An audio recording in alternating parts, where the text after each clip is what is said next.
គិតថាអាជីវកម្មកាហ្វេហ្នឹងគឺល្អសម្រាប់មនុស្សស្រីហ្មងបងបានមើលគ្រួសារផងបានរកស៊ីផងអញ្ចឹងណាបងជំរាបសួរនាងខ្ញុំឈ្មោះបានសីលៀបជាម្ចាស់អាជីវកម្មហាងកាហ្វេឈ្មោះ BA កាហ្វេដែលនៅទីតាំងនៅសង្កាត់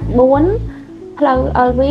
នៅក្រុងព្រះសីហនុឈ្មោះ BA កាហ្វេហ្នឹងខ្ញុំបង្កើតយូរដែរតាំងពីខ្ញុំនៅកពតតែយើងដោយសារតែកូវីដយើងបិទវិសាតែយើងត្រឹមតែវិលត្រឡប់មកវិញនៅកំពង់សោមពេលដែលបើកនៅកំពង់សោមឡងពេលឆ្នាំ2023បងចាព្រោះដោយសារតែយើងគិតថាអាជីវកម្មកាហ្វេហ្នឹងគឺល្អសម្រាប់មនុស្សស្រីហ្មងបង